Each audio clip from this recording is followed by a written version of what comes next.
সাভারে এনসিপির সমাবেশে বোমা বিস্ফোরণের ঘটনায় করা মামলায় এবার রিমান্ডে গেলেন যুবলীগের সাবেক দুই নেতা। ঘটনার সাথে জড়িত সন্দেহে আটক নুরুল ইসলাম আর মোহাম্মদ সজীবের 2 দিনের রিমান্ড মঞ্জুর করেছেন আদালত। আজ মঙ্গলবার বিকালে ঢাকা জুডিশিয়াল ম্যাজিস্ট্রেট কোর্ট এই আদেশ দেন। শুনানিতে মামলার তদন্ত কর্মকর্তা 7 দিনের রিমান্ড চাইলে আসামিপক্ষ রিমান্ড বাতিল চেয়ে জামিনের আবেদন করে। তবে রাষ্ট্রপক্ষের বিরোধিতার মুখে শেষ পর্যন্ত 2 দিনের রিমান্ড মঞ্জুর করেন বিচারক। থানা রাষ্ট্রপক্ষ তারা 7 দিনের রিমান্ড চেয়ে জামিন বাতিলের শুনানি করেছে। আসামিপক্ষ আমি জামিন চেয়ে 7 দিনের রিমান্ড বাতিলপূর্বক শুনানি করেছি। শুনানিতে আমরা আমাদের গ্রাউন্ডগুলো বলেছি।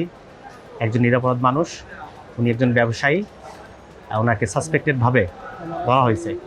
আমার আসামি এটার সাথে কোনোভাবেই জড়িত না। এই মর্মে আদালত শুনানি শুনেছেন, সন্তুষ্ট হয়ে 2 দিনের রিমান্ড মঞ্জুর করেছেন এবং জামিন নামঞ্জুর করেছেন।